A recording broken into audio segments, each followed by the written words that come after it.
Hi friends, welcome back to NCERT in Telugu YouTube channel. నా పేరు Ashok. So ఈ video చూసే ముందు నేను ఆల్రెడీ 3 వీడియోస్ చేశాను. ఒకటి సీసాట్ ఇంట్రడక్షన్ వీడియో, ఖచ్చితంగా చూడండి. తర్వాత ఫస్ట్ వీడియోలో 1 to 10 క్వశ్చన్స్ డిస్కస్ చేశాము. సెకండ్ వీడియోలో 11 to 20 క్వశ్చన్స్ డిస్కస్ చేశాము. అండ్ ఇప్పుడు థర్డ్ వీడియో ఇది. ఈ వీడియోలో మనము 21 నుంచి 30 క్వశ్చన్స్ డిస్కస్ చేసుకుందాం. సో ఇది 21st క్వశ్చన్. అండ్ ఇంకొకటి ఏంటి అంటే, చాలామంది కూడా నాకు రెస్పాన్సెస్ వస్తున్నాయి, లైక్ సీసాట్ కోర్స్ స్టార్ట్ చేయండి అని చెప్పేసి. త్వరలోనే స్టార్ట్ చేద్దాము. బట్ మీరు ఏం చేస్తారంటే, ఏదైనా లైక్ మ్యాథ్స్ రిలేటెడ్ సమ్స్ చేయాలంటే ఖచ్చితంగా నెంబర్ సిస్టమ్ అనేది నేర్చుకోండి. బికాజ్ మీకు అసలు నెంబర్స్ ఏంటివి, ఇంటీజర్స్ అంటే ఏంటి, హోల్ నెంబర్స్ అంటే ఏంటి, రేషనల్, ఇర్రేషనల్ ఎట్సెట్రా చాలా ఉంటాయి. వాటన్నిటి గురించి తెలియాలి. లైక్ బేసిక్స్ అనేది మనకు గట్టిగా ఉండాలి. కాబట్టి నెంబర్ సిస్టమ్ నేర్చుకోండి. లైక్ ఇది మన కోర్సులో కూడా ఇంక్లూడ్ చేద్దాం, డోంట్ వరీ. దీంతో పాటుగా యావరేజెస్ మరియు పర్సంటేజెస్ ఖచ్చితంగా నేర్చుకోండి. ఎందుకంటే ఈ రెండు మనకి బయట యూజ్ అయితే డైలీ లైఫ్లో, అండ్ అలాగే మీరు కొన్ని సమ్స్కి ఇవన్నీ లింక్ అయి ఉంటాయి అన్నమాట. సో మనకు వాటి గురించి తెలియలేదనుకోండి, మనకి యావరేజెస్ అండ్ పర్సంటేజెస్లో క్వశ్చన్స్ రాకపోతే స్కిప్ చేసామంటే అనుకోవచ్చు. బట్ ఈ యావరేజెస్ అండ్ పర్సంటేజెస్ వేరే క్వశ్చన్స్లో కూడా లింక్ చేస్తూ ఉంటారు కాబట్టి ఆ క్వశ్చన్ కూడా కోల్పోతాం అనమాట. సో ఖచ్చితంగా నేర్చుకోండి. సో ఫస్ట్ క్వశ్చన్ చూసేసుకుందాం. సో 21st క్వశ్చన్ చదువుకుందాం first. The following table gives population and total income of a city for 4 years. So ఇక్కడ మనకి 4 years ఇచ్చారు. ఏంటి అవి? 92, 93, 94 అండ్ 95. దీంట్లో పాపులేషన్ ఇన్ ల్యాక్స్ అనమాట. సో ఇది 20 అంటే 20 lakhs, 21 lakhs, 22, 23. తర్వాత వారి యొక్క ఇన్కమ్స్ ఇచ్చారు. అంటే 1010 crores, 1111 crores, 1225 and 1345 crores అనమాట. ఈ డేటా ప్రకారం మనకి కింద ఇచ్చిన స్టేట్మెంట్స్లో ఏ స్టేట్మెంట్ కరెక్టు అంటున్నారు. సో ఇలాంటి క్వశ్చన్స్ ఏంటంటే కొంచెం టైం టేకింగ్ అండి, ముందే చెప్తున్నాను. మీరు ఎగ్జామ్లో కూడా అంటే మీకు ఇంగ్లీష్ పర్ఫెక్ట్గా ఉన్నారంటే రీడింగ్ కాంప్రిహెన్షన్ వైపు వెళ్ళిపోండి. బికాజ్ ఇలాంటి సమ్స్ అన్ని కూడా time taking. But Telugu medium వాళ్ళకి ఖచ్చితంగా చేసుకోవాలి, ఎందుకంటే ఆర్సీ వాళ్ళకి కొంచెం ప్రాబ్లం అంటున్నారు కాబట్టి. సో ఫస్ట్ స్టేట్మెంట్ చూసుకుందాం. ఇక్కడ population increased by 5% or more every year. So ఇక్కడ చూడండి, మనకు ఒక సమ్ ఇచ్చారు, దీంట్లో ఇంక్రీజ్ బై 5% అన్నారు. అంటే ఇక్కడ పర్సంటేజెస్ని ఇంక్లూడ్ చేశారు. అందుకే నేను అంటున్నాను పర్సంటేజెస్ చదువుకోండి అని చెప్పేసి. సో ఇప్పుడు మనకి 92 నుంచి 93 వరకు చూసుకుందాం. ఇక్కడ పాపులేషన్ చూసుకున్నట్లయితే ఎంత ఉంది? 20 lakhs ఉంది, 21 lakhs ఉంది. సో ఎంత పెరిగింది? 1 lakh పెరుగుతుంది. 21 to 22 ఒక 1 lakh పెరుగుతుంది. 22 to 23 ఒక 1 lakh పెరుగుతుంది. సో ఎవ్రీ ఇయర్ 1 lakh అనేది కామన్గా పెరుగుతుంది. ఓకే. సో ఇప్పుడు ఏం చేద్దామంటే, మనము ఈ 1 lakh అనేది అసలు ఎంత పర్సెంటేజో తెలుసుకోవాలి. కాబట్టి సో ముందుగా 1 lakh అంటే అందరికి తెలుసు కదా ఎన్ని సున్నాలు ఉంటాయో. సో ఎలా కౌంట్ చేయాలో తెలుసు కదా, 1s, 10s, 100s, 1000, 10,000, lakhs. తర్వాత 20 lakhs. 20 lakhs అంటే ఇది 1s, 10s, 100s, 1000, 10,000, lakhs, 10 lakhs into 100. అంటే ఈ 1 lakh అనేది ఈ 20 lakhsలో ఎంత పర్సెంటేజ్ అనేది తెలియాలి. కాబట్టి ఎంత పర్సెంటేజ్ ఇంక్రీజ్ అయిందో మనకు తెలుస్తుంది. సో ఇక్కడ 2 zeros క్యాన్సిల్ అయినాయి. ఓకే, ఇక్కడ 2 zeros క్యాన్సిల్ చేద్దాం. 1 2 3 4 4 zeros, 1 2 3 4 4 zeros, 2 5s are 10.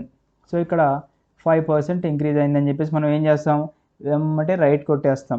But మనకి ఇక్కడ ఎవ్రీ ఇయర్ అన్నారు. మనం ఏం చూసుకున్నాం? ఒక సంవత్సరం మాత్రమే చూసుకున్నాం. సో ఇప్పుడు ఇంకో సంవత్సరం చూసుకుందాం. రఫ్గా 94 నుంచి 95 చూసుకుందాం. సో 94 నుంచి 95 కూడా 1 lakh పెరిగింది. ఓకే, 1 lakh వేసుకున్నాం. కింద 22 lakhs కదా, 22 000 00 వేసుకున్నాం. ఇంటూ 100 వేసుకున్నట్లయితే 2 zeros 2 zeros, 1 2 3 1 2 3 కట్ అయిపోయినాయి. రైట్.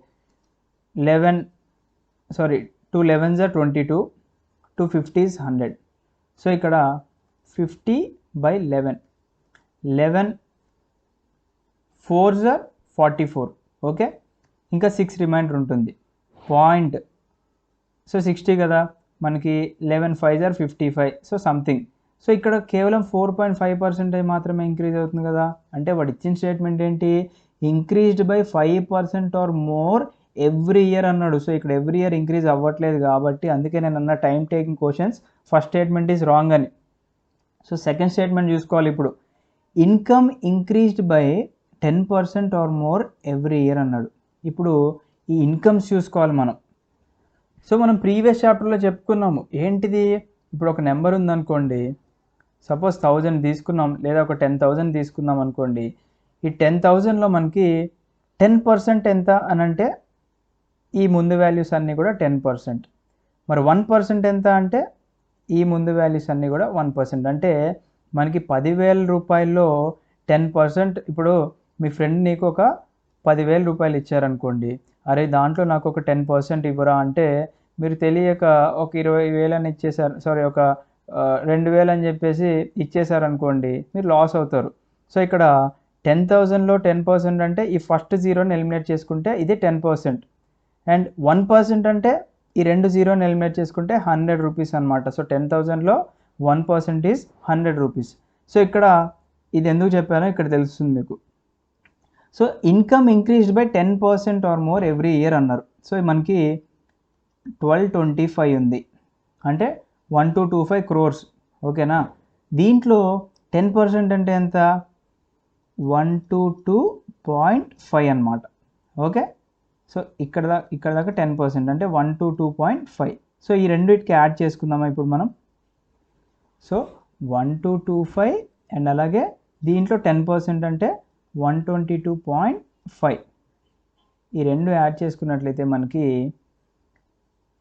5 + 2 7 4 3 1 1347.5 వస్తుంది. సో 1347 అంటే ఎంత, ఈ 1225కి ఇంకొక 10% ఇంక్రీజ్ చేస్తే 1347 వచ్చింది. బట్ మనకి ఇక్కడ స్టేట్మెంట్లో ఎంత ఉంది, 1345 ఉంది కదా, అంటే మనకి ఇక్కడ 10% కన్నా తక్కువ ఇంక్రీజ్ అవుతుంది every year. So statement 2 is wrong. Okay, ఇప్పుడు స్టేట్మెంట్ 3కి వెళ్దామా. Per capita income was always above 5,000. So ఇక్కడ యూపీఎస్సీ వాడు చూడండి ఎంత ట్రిక్కీగా అడిగారు.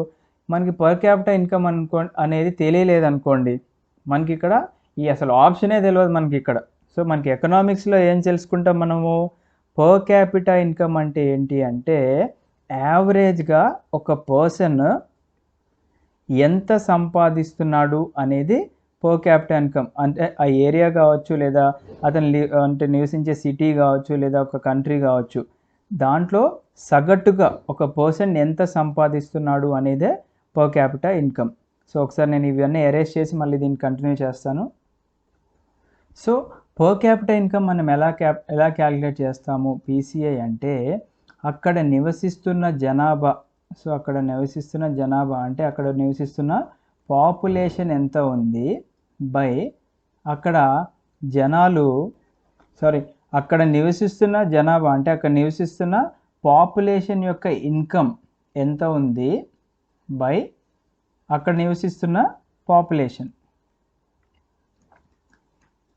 సో ఇక్కడ చూసుకున్నట్లయితే ఇక్కడ జనాభా అంటే పాపులేషన్ యొక్క ఇన్కమ్ ఎంత ఇచ్చారు మనకి, సపోజ్ మనకి ఫస్ట్ తీసుకుందాం 1010 crores అనమాట, బై అక్కడున్న జనాభా ఎంత 20 lakhs.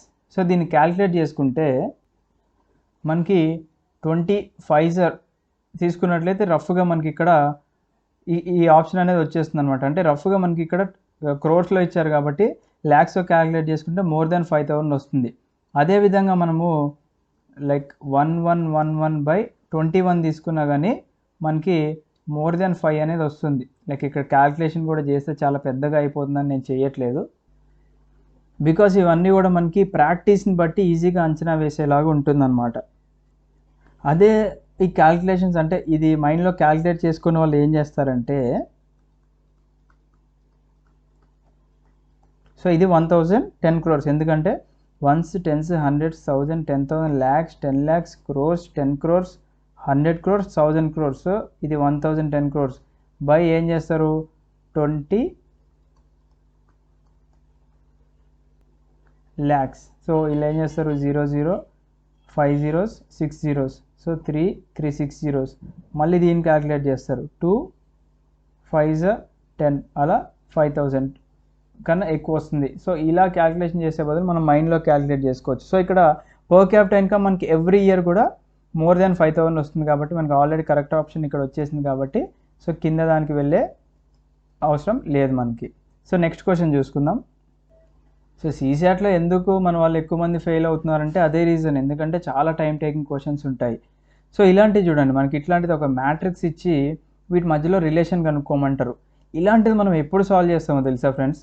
ఎప్పుడైతే మనం బాగా ప్రాక్టీస్ చేస్తామో అప్పుడే సాల్వ్ చేయగలం. ఎందుకంటే మనకి చాలా ఈక్వేషన్స్ రావచ్చు అనమాట. లైక్ ఇప్పుడు ఫస్ట్ ఏం చేస్తారు, ఎడిషన్ చేసి చూస్తారు. సో 29 + 13 చేస్తే ఇక్కడ ఉన్న సొల్యూషన్ వస్తుందా, లేకపోతే 29 - 18 చేస్తే వస్తుందా, లేకపోతే ఇక్కడ చాలా సాల్వ్ చేసేవి ఉంటాయి అనమాట. లైక్ ఎడిషన్ చేసుకోవచ్చు, సబ్ట్రాక్షన్ చేసుకోవచ్చు, డివిజన్ చేసుకోవచ్చు, మల్టిప్లికేషన్ చేసుకోవచ్చు, ఏదైనా చేసుకోవచ్చు అనమాట.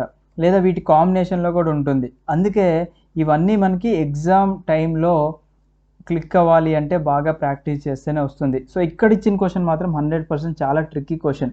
ఎందుకు అంటే దీన్ని బాగా అబ్జర్వ్ చేసుకున్నట్లయితే మనము 29 ఉంది, ఓకే. 29 మైనస్తో వెళ్దాం. ఫస్ట్ -13 వేసుకుంటే మనకి ఎంత వస్తుంది, 16 వస్తుంది. సో ఇక్కడ ఏం చేద్దాం, +2 వేసామనుకోండి, అప్పుడు మనకి 29 - 13 16 వస్తుంది, +2 = 18 వస్తుంది. సో ఇది మధ్యలో వదిలేసుకుందాం, లాస్ట్ చూసుకుందాం. మనకి 30 - 27 వేసుకున్నట్లయితే 3 వస్తుంది. బట్ ఇక్కడ ఏంటి, ఇక్కడ ఆల్రెడీ 2 యాడ్ చేసాము, బట్ మనం కింద ఏదో ఒకటి యాడ్ చేయాలి కాబట్టి ఇక్కడ 0 యాడ్ చేసుకుందాం. సో ఇక్కడ 0, ఇక్కడ 2 ఉంది అంటే ఆబ్వియస్గా మధ్యలో మనం 1 యాడ్ చేసుకోవాలన్నమాట. అంటే మనకి 33 - x అంటే మనకు తెలియదు కదా, కనుక్కోవాలి కదా, -x + 1 = 19 వేసుకుందాం. సో 33 - x + 1 = 19 అనుకున్నాం కాబట్టి ఈ 33 + 1 అంటే 34 కదా, 34 - x = 19. సో ఈ xని ఇటు తీసుకెళ్ళామనుకోండి +x అవుతుంది, 19 ఇటు తీసుకొస్తే -19 అవుతుంది. So x = 34 - 19 which is 15 is the correct answer అనమాట. సో ఇది చాలా ట్రిక్కీ క్వశ్చన్, ఇది బాగా ప్రాక్టీస్ చేస్తేనే వస్తుంది, ముందే చెప్తున్నాను. బికాజ్ మనం మల్టిపుల్ ఈక్వేషన్స్తో ఇక్కడ లింక్ చేసుకుంటూ ఉంటాం అనమాట. సో నెక్స్ట్ క్వశ్చన్ చూద్దాం. సో థర్డ్ క్వశ్చన్ చూసుకుందాం. ఇక్కడ కన్సిడర్ ద ఫాలోయింగ్ మ్యాట్రిక్స్. ఇక్కడ మ్యాట్రిక్స్ ఇచ్చాడు, ఇది కూడా కొంచెం ట్రిక్కీ మ్యాట్రిక్స్, బట్ ఈజీగా చేసుకోవచ్చు అనమాట. సో మనకి ఇక్కడ ఒక బ్లాంక్ మ్యాట్రిక్స్లో ఏమొస్తుంది అని చెప్పేసి అడిగారు. సో ఫస్ట్ చూసుకుందాం ఒకసారి. సో ఫస్ట్ ఇక్కడ ఏమున్నాయి, సర్కిల్స్ ఉన్నాయి, ట్రయాంగిల్స్ ఉన్నాయి. ఫస్ట్ దాంట్లో 4 సర్కిల్స్ ఉన్నాయి, సెకండ్ దాంట్లో 3 ఉన్నాయి, 2 ఉన్నాయి. అంటే ఇక్కడ ఏంది, డిక్రీజ్ అవుతుంది. ట్రయాంగిల్ చూసుకున్నట్లయితే 2, 3, 4 ట్రయాంగిల్స్, సర్కిల్స్ మనకి డిక్రీజ్ అవుతున్నాయి, ట్రయాంగిల్స్ ఇంక్రీజ్ అవుతున్నాయి. సెకండ్ దాంట్లో చూస్తే సర్కిల్స్ మళ్ళీ డిక్రీజ్ అవుతున్నాయి, లైక్ 3, 2, 1 ట్రయాంగిల్స్ ఇంక్రీజ్ అవుతున్నాయి. సో ఇక్కడ ఏం జరిగింది, మనకి సర్కిల్స్ ఇక్కడ ఎంత ఉన్నాయి, సర్కిల్స్ ఏం కావాలి మనకి, డిక్రీజ్ కావాలి. అంటే ఇక్కడ 2 ఉన్నాయి, ఇక్కడ 1 ఉంది, ఇక్కడ 0 సర్కిల్ అనమాట. అంటే మనకి సర్కిల్ ఏమి ఉండకూడదు ఇక్కడ. అండ్ ట్రయాంగిల్ చూసుకున్నట్లయితే మనకి ఇక్కడ 0 ట్రయాంగిల్స్ ఉన్నాయి, అండ్ ఇక్కడ 1 ట్రయాంగిల్ ఉందంటే మనకి ఇక్కడ 2 ట్రయాంగిల్స్ ఉండాలి. సో అలా ఆప్షన్ ఉన్నది మనకి ఏముంది అంటే ఓన్లీ 2 ట్రయాంగిల్స్ ఉంది ఇక్కడ. So here option A is correct answer. So next question. So friends ఇప్పుడు మనం 4th క్వశ్చన్ చూసుకుందాము.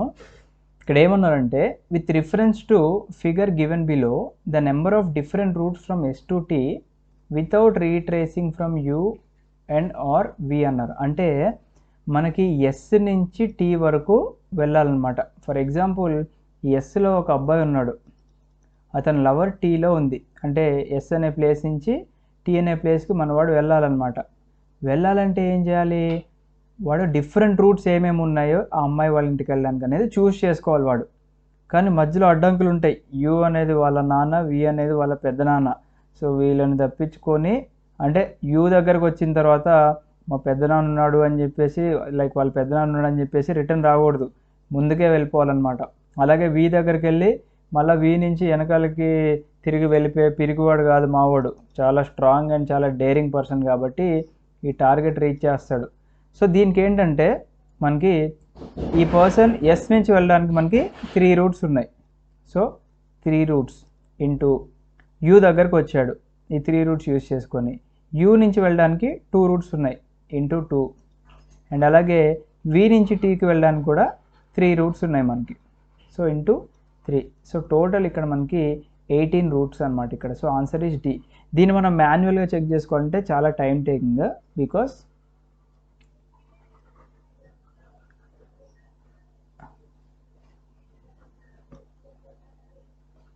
సో ఇక్కడ చూసుకున్నట్లయితే ఎస్ నుంచి మనం బయలుదేరామనుకోండి, సో ఇదంతా ఒక పాత్. మళ్ళీ ఏం చేయొచ్చు, ఇలా వచ్చి ఇటు వెళ్ళచ్చు 2, మళ్ళీ ఇదే రూట్లో వచ్చి ఇటు వెళ్ళచ్చు 3, లేదా ఇలా వచ్చి ఇలా వెళ్ళచ్చు 4, మళ్ళీ ఇలా వచ్చి మధ్యలోకి వెళ్ళచ్చు 5, ఇలా వచ్చి కింద నుంచి వెళ్ళచ్చు 6. అట్లా డిఫరెంట్ రూట్స్ అనేవి మనం ఉంటాయన్నమాట. సో దీనికి సింపుల్గా ఏం చేశారంటే ఇది యూజ్ చేస్తే సరిపోతుంది. సో ఫ్రెండ్స్, ఇక్కడ 5th క్వశ్చన్ డిస్కస్ చేసుకుందాం ఇప్పుడు. A bell rings every 18 minutes, a second bell rings every 24 minutes, and third bell rings every 32 minutes. If all the 3 bells rings at 8 o'clock in the morning, what other time will they all ring together అన్నారు. అంటే మనము morning స్కూల్కి వెళ్ళాం, స్కూల్కి వెళ్ళి అక్కడ కూర్చున్నాము, మనకి పొద్దున 8 o'clockకి 3 బెల్స్ కలిపి ఒకటేసారి కొట్టారనమాట. బట్ కొట్టిన తర్వాత ఫస్ట్ పీరియడ్ అవుతుంది కదా, so first period 6th class వాళ్ళకి ఒక టైము, 7th క్లాస్ ఒక టైము, 8th క్లాస్ వాళ్ళకి ఒక టైం అయింది అనుకుందాం. సో 6th క్లాస్ వాళ్ళకి ఏంటి 18 minutesకి అయిపోయింది, 7th వాళ్ళకి ఏంటి 24 minutesకి అయింది, 8th వాళ్ళకి 32 minutesకి అయింది. సో ఇలా 8 o'clockకి కలిపి కొట్టిన గంట మళ్ళీ ఏ టైంకి కొడతారు అని చెప్పేసి అడిగారు. అంటే కామన్గా వీళ్ళన్నిటికీ మళ్ళీ ఏ టైంకి అవుతుంది అని చెప్పేసి అడుగుతున్నారు. కాబట్టి ఇక్కడ మనకి లీస్ట్ కామన్ మల్టిపుల్ తీసుకోవాలి, అంటే ఎల్సిఎం. సో ఎల్సిఎం ఆఫ్ 18, 24, 32 తీసుకున్నాం అనుకోండి, మీకు ఈజీగా అర్థమయ్యే పద్ధతిలో 2 టేబుల్లోనే చేద్దాం. 2 9s are 18, 2 12s 24, 2 16s 32. Okay. 2 6s are 12, 2 8s are 16. Okay. 2 3s are 6, 2 4s are 8. Okay. 2 2s are 4. Okay, right. Next 2 1s are 2 కూడా వేసుకుందాం. అలాగే 3 టేబుల్ తీసుకున్నట్లయితే 3 3s are 9, 3 1s are 3. So ఇక్కడ 2s ఎన్ని వచ్చినాయి ఫ్రెండ్స్ మనకి, ఇక్కడ 2s 5 వచ్చినాయి. సో 2 power 5, 3s 2 వచ్చినాయి ఇంటూ 3 square. లేదు సార్ మాకు 2 power 5 అంటే చాలా పెద్ద వాల్యూ క్యాలిక్యులేట్ చేయడం రాదు అంటే చిన్న క్యాలిక్యులేట్ చేసుకోండి. 2 2s are 4, 4 2s are 8, 8 2s are 16, 16 2s are 32. So 32 into 3 square అంటే ఏంటి, 3 ఇంటూ 3 అంటే 9. సో 32 ఇంటూ 9 వేస్తే మనకి ఎంత, 288 minutesకి మళ్ళీ కామన్గా మోగుతుందంట. సో 288 minutes మనము గంటల్లోకి మార్చుకోవాలి కదా, మనకి ఇక్కడ అవర్స్లోకి మార్చుకుంటే ఎంత అవుతుందంటే దాదాపుగా 4 hours 48 minutes పడుతుంది. ఓకే, డివైడెడ్ బై 60 చేస్తే మనకి వాల్యూ వచ్చేసింది. సో 8 o'clockకి కామన్గా మనకి మోగింది అన్నాము. సో 8కి 4 కలిపామనుకోండి, సో 8 తర్వాత 9, 10, 11, 12. సో 12 గంటల 48 నిమిషాలకి మళ్ళీ గంట మోగుతుంది. ఓకే. సో 6th క్వశ్చన్ చూసుకుందాం. So 6th question, A and B decide to travel from place X to place Y by bus. So A అను బి కలిపి ఏం చేశారంట, ఎక్స్ అనే ప్లేస్ నుంచి వై అనే ప్లేస్కి బస్సు రూట్లో వెళ్దాము అని చెప్పేసి డిసైడ్ అయ్యారంట. Okay, right. A has 10 rupees with him. So ఈ ఇద్దరిలో ఏ దగ్గర 10 రూపాయలు ఉన్నాయంట. ఓకే, బాగానే ఉంది. He finds that it is 80% of the bus fair for 2 persons. అంటే ఎక్స్ నుంచి వై దాకా వెళ్ళడానికి మనకి సపోజ్ ఒక ఎక్స్ రూపీస్ అయితే అనుకుందాం మనం, దాంట్లో 80% డబ్బులు ఉన్నాయి నా దగ్గర. అంటే ఆ 10 rupees ఏదైతే ఉందో ఇది 80% ఆఫ్ ద వాల్యూ మన ఇద్దరం ట్రావెల్ చేయడానికి అని చెప్పేసి అంటున్నాడు అనమాట. ఓకే, బాగానే ఉంది. B finds that he has 3 rupees with him. B దగ్గర ఏమున్నాయి, అరే నా దగ్గర కూడా ఒక 3 రూపాయలు ఉన్నాయిరా, ఈ రెండు కలిపి తీసుకో, నీ దగ్గర 11 రూపాయలు అవుతాయి కదా అని చెప్పేసి అన్నాడు. సో ఆ 3 rupees ఏకి ఇచ్చేసాడు అనమాట. ఓకే, బాగానే ఉంది. In this context which one of the following statements is correct. So ఈ కంటెక్స్ట్లో మనం ఇప్పుడు చేసుకున్న స్టోరీలో ఏది కరెక్ట్ అని చెప్పేసి అంటున్నారు. ఓకేనా. సో చూసుకుందాం. ఫస్ట్ మనం చూసుకున్నట్లయితే ఇక్కడ ఏ దగ్గర ఉన్న 10 rupees 80% అయితే మరి 100% ఆఫ్ ద వాల్యూ ఎంత అంటే మనకు తెలియదు కాబట్టి ఎక్స్ అని వేసుకోవాలి, అంతే కదా. 10 rupees ఉంటే అది 80%, 100% అవ్వాలంటే ఎంత, ఈ వాల్యూ తెలియదు కాబట్టి ఇక్కడ ఎక్స్ అని వేసుకోండి. సో రెండు క్రాస్ మల్టిప్లై చేస్తే 10 into 100/80 into X, just cross multiply చేస్తున్నాం అంతే. సో ఇక్కడ ఒక జీరో క్యాన్సిల్ చేసుకుందాం. 2 4s are 2 5s are 2 2s are 2 5s are. So 5 5s are ఎంత, 25/2 అంటే 12.5 రూపీస్ 100%. అంటే ఏ అను బి కలిపి ఎక్స్ అనే ప్లేస్ నుంచి వై అనే ప్లేస్కి వెళ్ళడానికి 12.5 రూపీస్ అవసరం అన్నమాట. బట్ వీళ్ళ దగ్గర ఇప్పుడు ఎంత ఉన్నాయి, ఇద్దరికి కలిపి 11 రూపీస్ ఉన్నాయన్నమాట. ఓకే, సారీ, ఇద్దరి దగ్గర కలిపి ఎంత ఉన్నాయి, 10 + 3 రూపీస్ ఇచ్చాడు కదా మనకి, 13 రూపీస్ ఉన్నాయన్నమాట. అంటే వీళ్ళు రిచ్గానే ఉన్నారు వీళ్ళిద్దరు ఇప్పటికి కూడా. సో ఫస్ట్ స్టేట్మెంట్ చూసుకుందాం. Now the money A has is just enough to buy 2 tickets. అంటే ఏ దగ్గర ఉన్న మనీతో జస్ట్ 2 tickets కొనగలమా మనము, లేదు.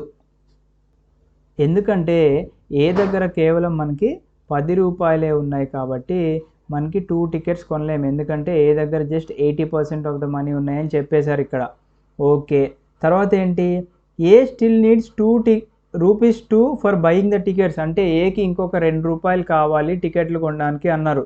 సో అప్పుడు ఏ దగ్గర ఉన్న 10 రూపాయలకి 2 రూపాయలు కలిపితే ఎంత అవుతుంది ఫ్రెండ్స్, ఇక్కడ 12 రూపాయలు మాత్రమే అవుతుంది. బట్ ఛార్జ్ ఎంత ఇక్కడ, total charge 12.5. So statement B కూడా తప్పు, right.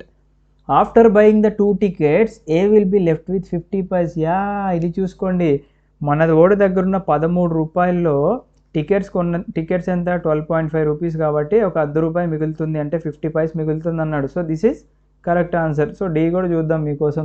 The money A now has is still not sufficient to buy 2 tickets. Still not sufficient అంటే మనోడు ఇంకొక ₹1 ఉండి రిచ్చుకుంటే. So option C is correct. So ఇప్పుడు 7th క్వశ్చన్ చూసుకుందాం. So 7th question, as per agreement with bank a businessman had to refund a loan in some equal installment without interest. After paying 18 installments, he found that 60% of his loan was refunded. How many installments were there in the agreement under? అంటే ఒక person ఉన్నాడు ఇక్కడ, ఒక business man ఏం చేశాడు, ఒక బ్యాంకుకి వెళ్ళి లోన్ తీసుకున్నాడు. మరి లోన్ తీసుకున్నాడు అంటే ఆ లోన్ తిరిగి కట్టేసేయాలి కదా, అంటే రీపే చేయాలి. కాబట్టి అతను ఏం చేశాడంట, 18 ఇన్స్టాల్మెంట్స్ కట్టాడంట. 18 ఇన్స్టాల్మెంట్స్ కడితే అది 60%కి ఈక్వల్ ఉంది అని అంటున్నారు.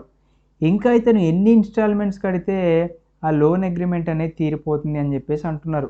అంటే 18 ఇన్స్టాల్మెంట్స్ 60% అయితే మరి 100% పే చేయాలంటే మనకి ఎంత కట్టాలి అనేది తెలియదు, ఎక్స్. సో ఇందాకట్లానే ఏం చేద్దాం, క్రాస్ మల్టిప్లై చేద్దాం. 18 ఇంటూ 100/60 ఇంటూ ఎక్స్, లేదా మీరు ఇట్లా కూడా వేసుకోవచ్చు, 18 into 100 is equal to 60 into X, ఏదైనా పర్వాలేదు. సో 0 క్యాన్సిల్ చేద్దాం. 6 3s are 18. ఓకే, సో ఇప్పుడు 3 ఇంటూ 10 అంటే ఎంత, 30. సో టోటల్ 30 ఈఎంఐస్ పే చేయాలన్నమాట. కానీ మనవాడు 18 ఈఎంఐస్ పే చేసేసరికి 60% అయిపోయింది. సో టోటల్ ఇక్కడ 30 ఈఎంఐస్ పే చేయాలి. అంటే ఇక్కడ మీరు క్వశ్చన్ ఒకసారి చూసుకోవాలి, how many installments were there in the agreement. అగ్రిమెంట్లో మీకు ఎన్ని ఇన్స్టాల్మెంట్స్ ఉన్నాయి అని చెప్పేసి అడిగితే ఆన్సర్ వచ్చేసి 30. హౌ మెనీ మోర్ లెఫ్ట్ అని అడిగారు అనుకోండి, ఇక్కడ ఇంకా ఎన్ని ఇన్స్టాల్మెంట్ లెఫ్ట్ అంటే ఏం చేయాలి, ఈ 30 - 18 తీసేస్తే ఎంత అవుతుంది మనకి, 12 ఇన్స్టాల్మెంట్స్ అనమాట. సో అలా మనము హడావుడిగా కొన్నిసార్లు question how many more installments left అని చిన్నగా మోర్ అని ఇచ్చాడు అనుకోండి, మనం చూసుకోము రప 30 కొట్టేస్తాం, రైట్ కరెక్ట్ ఆన్సర్ అనుకుంటాం. కీ చూసుకుంటే తప్పు ఉంటుంది. సో ఇలా టెన్షన్ పడుకోకుండా కూల్గా చేయండి. సో 8th క్వశ్చన్ చూసుకుందాం. సో ఇది 8th question. A worker reaches his factory by 3 minutes late. His speed from his house to the factory is 5 km/h. So ఇది వర్కర్ యొక్క ఇల్లు, ఇది వర్కర్ యొక్క ఫ్యాక్టరీ అనుకుందాం. మనోడు ఏం చేస్తున్నాడు, ఫస్ట్ 5 km/hతో వెళ్తున్నాడు. అంటే 5 కిలోమీటర్లు గంటకు 5 కిలోమీటర్ల చొప్పున వెళ్తే 3 minutes లేట్ అవుతుందంట. అదే మనవాడు గంటకి 6 కిలోమీటర్ల చొప్పున వెళ్ళాడు అనుకోండి, 7 నిమిషాలు ఎర్లీగా వెళ్తున్నాడు, 7 నిమిషాలు ముందే వెళ్తున్నాడు. అంటే దీన్ని అర్థం చేసుకోవడానికి సింపుల్ చెప్తాను చూడండి. ఆఫీస్ టైము మనవాడిది 10 గంటలు అనుకుందాం. అంటే మనవాడు 5 km/h. సో ఇక్కడ ఒక ఫార్ములా చెప్తా చూడండి. Speed equal to distance by time. అంటే ఏదో చిన్నప్పటి నుంచి చదువుతూనే ఉన్నాం, బట్టి పడుతూనే ఉన్నాం. ఏంది స్పీడ్ ఏంది, డిస్టెన్స్ ఏంది, టైం అంటే మనకి గూగుల్ మ్యాప్స్ చూసుకుంటాం కదా. గూగుల్ మ్యాప్స్లో మీరు మీ ఇంటి దగ్గర నుంచి సపోజ్ ఒక ఎక్స్ అనే డిస్టెన్స్కి వెళ్ళాలంటే వాడు ఏం చెప్తాడు, వాడు ఎంత డిస్టెన్స్ ఉంది అనేది చూపిస్తాడు, ఎంత టైంలో వెళ్తారు అనేది మనం బయలుదేరిన తర్వాత చూపిస్తాడు మన స్పీడ్ని బట్టి. సో ఒక పర్సన్ అడిగారు అనుకోండి, అంటే ఒక ఏ అనే ప్లేస్ నుంచి బి అనే ప్లేస్తో, అరే నువ్వు ఏంద్రా ఇంత తొందరగా వచ్చినావు, ఎంత స్పీడ్తో వచ్చినవురా అంటే వచ్చినా లేరా అని చెప్పుకోకుండా మీకు టోటల్ డిస్టెన్స్ ఎంత ఉంది బై టైం ఎంత తీసుకున్నారు అనేది క్యాలిక్యులేట్ చేస్తే మీరు వెళ్ళాల్సిన స్పీడ్ అనేది వస్తుంది. అదే ఫ్రెండ్ ఇంకో క్వశ్చన్ అడిగింది అనుకోండి, అరే భలే తొందరగా వచ్చినారో, ఇంత జల్దీ టైంలో ఎంత టైం పట్టిందిరా నీకు రావడానికి అని చెప్పేసి అడిగాడు అనుకోండి. ఈ speed equal to distance by టైంలో టైంని ఇటు పంపించాం అంటే ఇటు డివైడ్ అయ్యేది, ఇటు పోతే ఏమవుతుంది మల్టిప్లై అవుతుంది. అండ్ స్పీడ్ అనేది ఇక్కడ మల్టిప్లై అయ్యేది కిందకి తెస్తే డివైడ్ అవుతుంది. So time is equal to distance by speed అనమాట. అంటే మీరు వెళ్ళాల్సిన డిస్టెన్స్ ఎంత ఉంది బై మీరు ఎంత స్పీడ్లో వెళ్ళారు అనేది క్యాల్కులేట్ చేస్తే టైం అనేది వస్తుందన్నమాట. సో ఈ రెండు కూడా ఎప్పుడు ఇన్వర్స్లీ ప్రపోర్షనల్. ఎందుకు ఇన్వర్స్లీ ప్రపోర్షనల్ అంటే ఇక్కడ మీరు సపోజ్ స్పీడ్ తీసుకుందాం. స్పీడ్ ఫస్ట్ 5 km/hతో వెళ్ళాడు, తర్వాత 6 km/hతో వెళ్ళాడు. టైం అనేది ఎందుకు ఇన్వర్స్లీ ప్రపోర్షనల్? ఇన్వర్స్లీ అంటే ఏంటి, nothing but vice versa. Like ఇక్కడ 6 వస్తుంది, ఇక్కడ 5 వస్తుంది. ఎందుకు ఇన్వర్స్లీ ప్రపోర్షనల్ వేసుకోవాలని మీకు డౌట్ వస్తే ఒక చిన్న లాజిక్ ఫ్రెండ్స్. ఇక్కడ 5 km/hతో వెళ్ళాడంటే ఏంటి, గంటకు 5 నిమిషాలు చొప్పున 5 కిలోమీటర్ల చొప్పున వెళ్ళాడు. కాబట్టి ఏమవ్వాలి, మనోడు కొంచెం స్లోగాడు కాబట్టి ఇక్కడ టైం ఎక్కువ పట్టింది. అదే ఇంకొక పర్సన్ బాగా ఫాస్ట్గా నడిచేవాడు ఉన్నాడు అంటే గంటకు 6 కిలోమీటర్ల వేగంతో వెళ్తే ఏమవుతుంది, ఆబ్వియస్గా మీరు స్పీడ్గా వెళ్తే డెస్టినేషన్ చాలా క్విక్గా రీచ్ అవుతారు. అందుకే ఈ రెండు కూడా ఎప్పుడు ఇన్వర్స్లీ ప్రపోర్షనల్ అంటారు. సో ఇది జస్ట్ కాన్సెప్ట్స్ గుర్తుపెట్టుకోవడానికి మీకు చెప్తున్నాను నేను, ఓకేనా. సో ఇదే ఫార్ములాతో మనం ముందుకు వెళ్ళిపోదాం. Speed equal to distance by time. So ఇక్కడ చూసుకుందాం మనం 5 km/hతో వెళ్తే ఏమవుతుందంటే 3 minutes లేట్ అవుతున్నాడు. అంటే మనోడు ఆఫీస్కి 10:03కి రీచ్ అవుతున్నాడు. అదే 6 km/hతో వెళ్తే 7 minutes లేట్ అవుతున్నాడు అందాం. అంటే మనవాడు 10 o'clock కూడా కాదు, ముందే వెళ్తున్నాడు. అంటే 9:53కే రీచ్ అవుతున్నాడు అనమాట. ఎందుకు, మనోడు కొంచెం స్పీడ్గా నడిచాడు కాబట్టి. సో ఇప్పుడు దీని ఈక్వేషన్లో చూసుకుందాం. Speed equal to distance by టైంలో ఫస్ట్ మనవాడు ఎంత స్పీడ్తో వెళ్తున్నాడు అనేది మనకు తెలియదు. మనవాడు డిస్టెన్స్ అనేది మనకి ఇక్కడ తెలియదు అనమాట. ఎందుకంటే మనకి ఇక్కడ స్పీడ్ ఇచ్చారు, టైం ఇచ్చారు, డిస్టెన్స్ అనేది ఇవ్వలేదు మనకి. సో రెండో దాంట్లో కూడా అంతే, మనకి స్పీడ్ ఇచ్చారు, టైం ఇచ్చారు, డిస్టెన్స్ అనేది ఇవ్వలేదు.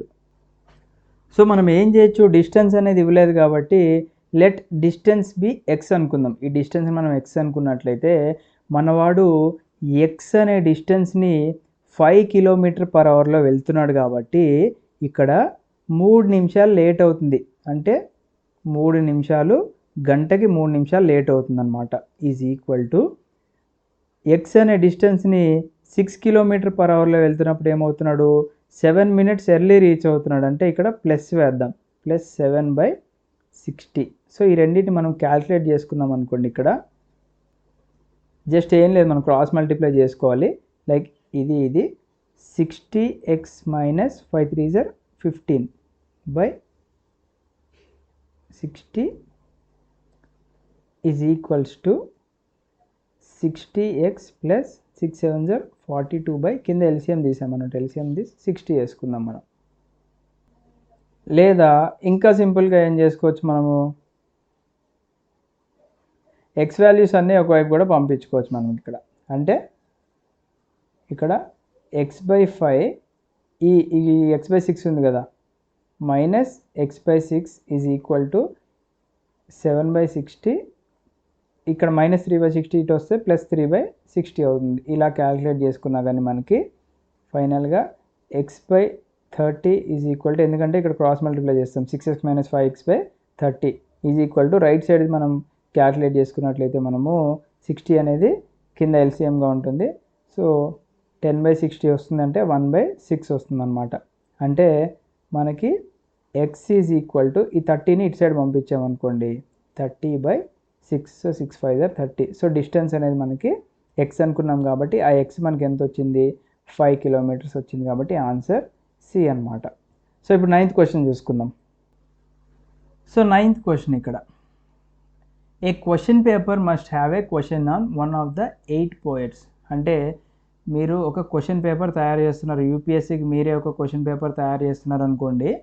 ఆ క్వశ్చన్ పేపర్లో మనకి 8 మంది పోయట్స్ ఉన్నారు, అంటే 8 మంది కవులలో ఒక కవి గురించి ఖచ్చితంగా ఒక క్వశ్చన్ ఇవ్వాలి అని మీకు ఒక టార్గెట్ ఇచ్చారనమాట. సో దాంట్లో ABCDEFGH అనే కవులు ఉన్నారు.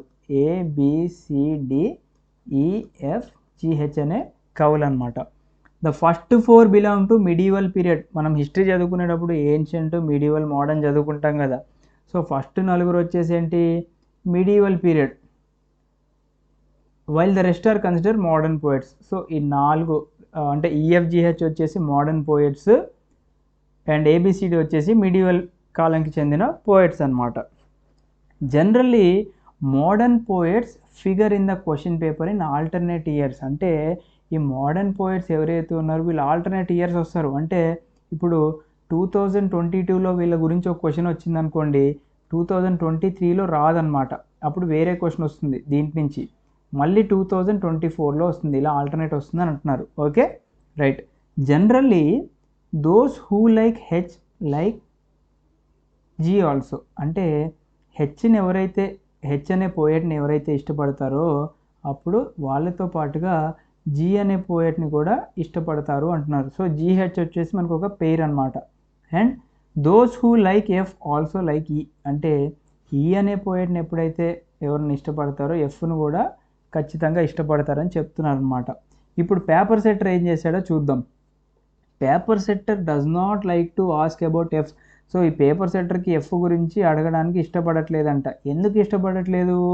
He has written a book on F. Already నేను ఎఫ్ మీద ఒక పుస్తకాన్ని రాసేసాను కాబట్టి ఇప్పుడు మళ్ళీ వీడి గురించి ఒక క్వశ్చన్ అడిగితే ఎందుకు మన వాళ్ళు బోరింగ్గా ఫీల్ అవుతున్నారని చెప్పేసి ఎఫ్ గురించి నేను రాయను, ఎందుకంటే ఆల్రెడీ ఒక పుస్తకం సపరేట్గా రాశాను అని చెప్పాడు. But he likes F. అట్లా అంటే ఇతని మీద ఎంత ఇష్టం ఉంటే మనవాడు పుస్తకం రాయాలి, అందుకే మనవాడికి ఎఫ్ అంటే నాకు బాగా ఇష్టము, అందుకే పుస్తకం రాశాను. బట్ క్వశ్చన్ పేపర్లో మాత్రం ఈయన అన్నాడు. బట్ ఎఫ్ని ఎవరైతే ఇష్టపడతాడో ఈయన కూడా అంతే ఇష్టపడతారని చెప్పేసి మనకు ఒక స్టేట్మెంట్ ఇచ్చారు. Last year the paper contained A question on a. అంటే ఏ అనే కవి మీద ఆల్రెడీ లాస్ట్ ఇయర్ క్వశ్చన్ వచ్చింది కాబట్టి ఈ ఇయర్ డెఫినెట్గా మనకి ఈ 4 పోయట్ల నుంచే రావాలి. On the basis of the information given this years paper is most likely to contain A question on. అంటే ఈ సంవత్సరం ఎవరి మీద క్వశ్చన్ వస్తుంది? ఆబ్వియస్గా మనవాడు ఎఫ్ మీద పుస్తకం రాశాడు, బట్ క్వశ్చన్ పేపర్లో ఇంక్లూడ్ చేయకపోయినా ఎఫ్ అంటే ఇష్టం అన్నాడు. అంటే ఎఫ్ అంటే ఇష్టం కాబట్టి ఈ అంటే కూడా ఇష్టం కాబట్టి ఇక్కడ ఆబ్వియస్గా ఈ is the correct answer. So next question చూసుకుందాం ఇప్పుడు. సో 10th క్వశ్చన్ చూసుకుందాం ఫ్రెండ్స్. ఇక్కడ in a group of 6 women there are 4 dancers, 4 vocal musicians, 1 actress, 3 violinists. So ఇక్కడ మనకి ఒక 6 మహిళలు ఉన్నారు, దాంట్లో ఒక 4 డాన్సర్లు ఉన్నారు, ఒక 4 వోకల్ మ్యూజిషియన్స్ ఉన్నారు, ఒక యాక్ట్రెస్ ఉన్నారు, అండ్ అలాగే వయలిన్ ప్లే చేసే వాళ్ళకు 3 ఉన్నారనమాట. వాళ్ళ పేర్లు కూడా ఇచ్చారు, Girija, Vanaja etcetera. So first వీళ్ళ పేర్లు రాసుకుందాం మనము. సో ఫస్ట్ పేరు ఇక్కడ ఏమి ఇచ్చారు? గిరిజ, తర్వాత వనజ, తర్వాత జలజ, శైలజ,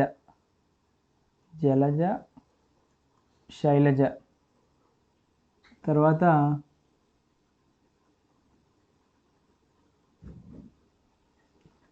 తనుజ, తర్వాత ఇంకో పేరు ఏం కనిపిస్తుంది మనకి? పూజ కనిపిస్తుంది. So POOJ.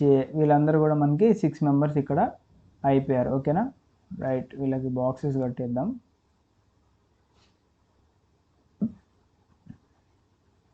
రైట్. సో ఇక్కడ ఏమన్నారు? ఫస్ట్ మనకి ఒక 4 డాన్సర్లు ఉన్నారని చెప్పేసి అన్నారు కదా, 4 డాన్సర్స్ అన్నారు. సో ఇక్కడ డాన్సర్స్ 4 డాన్సర్స్ ఉన్నారు, తర్వాత 4 వోకల్ మ్యూజిషియన్స్ ఉన్నారు, 4 మ్యూజిషియన్స్ వేసుకుందాం ఇక్కడ. తర్వాత ఒక యాక్ట్రెస్ ఉన్నారని చెప్పేసి అన్నారు కదా, సో ఒక యాక్ట్రెస్ ఉన్నారు అంటే నటించేవాళ్ళు, అండ్ ముగ్గురు వయలిన్ ప్లే చేసేవాళ్ళు ఉన్నారు. సో 3 వయలినిస్ట్ మనం ఇక్కడ వేసుకుందాం. రైట్,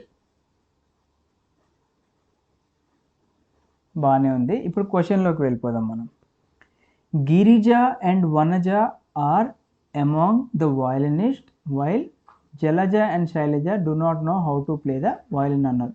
సో గిరిజ అండ్ అలాగే ఎవరున్నారు, Girija Vanaja. So Girija violin play చేయడం వచ్చంట, తర్వాత వనజకి కూడా వయలిన్ ప్లే చేయడం వచ్చంట. While Jalaja and Shailaja do not know how to play. So ఇక్కడ జలజకి రాదు, శైలజకి రాదు అని చెప్పి స్టేట్మెంట్లో ఇచ్చేశారు. So okay. Shailaja and Tanuja are among the dancers. So Shailaja and అలాగే తనుజ ఇద్దరు కూడా డాన్సర్స్ అని చెప్పేసి అన్నారు. ఓకేనా, Shailaja and Tanuja are among the dancers. Okay. Jalaja, Vanaja, Shailaja, Tanuja అంటే are the vocal musicians. So Jalaja, Vanaja, Shailaja, Tanuja వచ్చేసి vocal musicians. 2 of them are also violinist. So వీళ్ళ నలుగురిలో ఇద్దరు కూడా వయలినిస్ట్లు అన్నారు. సో ఆల్రెడీ మనకి వయలిన్ ప్లే చేసే వాళ్ళు వనజ ఉన్నారు, బట్ వయలిన్ రానిది ఇద్దరికి ఉంది, జలజ అండ్ శైలజ. అంటే ఆబ్వియస్గా మనకి ఇక్కడ తనుజకి కూడా వయలిన్ ప్లే చేయడం వచ్చు. If Pooja is an actress, so Pooja actress. Who among the following is certainly a dancer and a violinist. So ఇక్కడ పూజ, ఇక్కడ మనం చూసుకున్నట్లయితే 4 మ్యూజిషియన్స్ ఉన్నారు, 4 మ్యూజిషియన్స్ అయిపోయారు. 3 వయలినిస్టులు ఉన్నారు, 3 వయలినిస్టులు అయిపోయారు. యాక్ట్రెస్ వచ్చేసి పూజ అంటే మిగతా అన్నీ కూడా మనం క్రాస్ అవుట్ చేసుకోవచ్చు, అండ్ ఇవి కూడా. సో డాన్సర్స్ మాత్రం మనకి ఇంకా తెలియలేదు. బట్ ఇక్కడ క్వశ్చన్ చూసుకుందాం. Who among the following is certainly a dancer and a violinist. అంటే ఇక్కడ మనకి డాన్సింగ్ వచ్చి ఉండాలి, అండ్ అలాగే వయలిన్ ప్లే చేసేవాళ్ళు ఇక్కడ మనకి ఏ పర్సన్ ఉన్నారు, ఈ వయలిన్ టిక్స్ చూసుకుంటే అయిపోద్ది. సో వయలిన్స్లో ఏమే ఉన్నారు, డాన్సర్లో తనుజ ఉన్నారు. బట్ తనుజ మనకి, శైలజ వచ్చేసి డాన్సర్ ఉన్నారు బట్ వయలిన్ ప్లే చేయడం రాదు, కాబట్టి ఆన్సర్ వచ్చేసి ఇక్కడ డి తనుజ.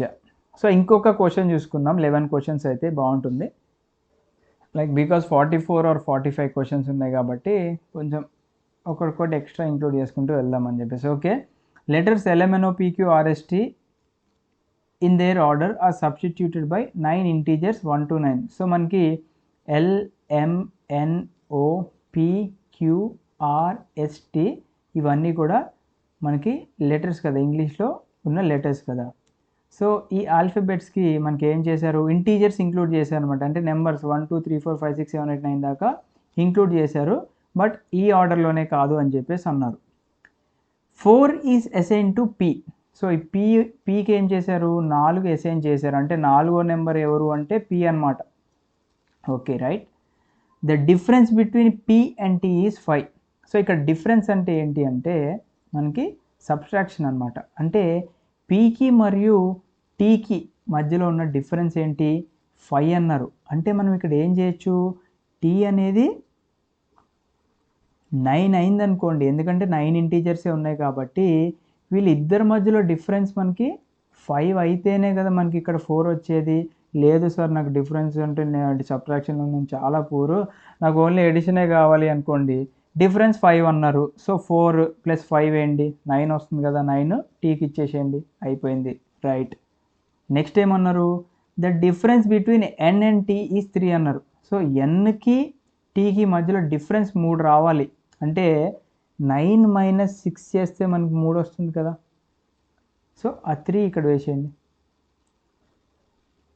సారీ ఇక్కడ 6 వేయాలి, ఎందుకంటే మనకి ఈ డిఫరెన్స్ అనేది 3 అన్నారు కదా, అందుకే మనకి ఇక్కడ 9 - 6 చేయాలి కాబట్టి 3 వచ్చింది.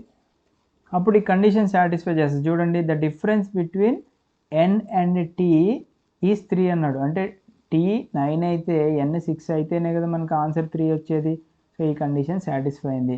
What is the integer assign to N అన్నారు. సో Nకి ఇక్కడ మేము ఏం అసైన్ చేసాము అంటే 6 అనమాట.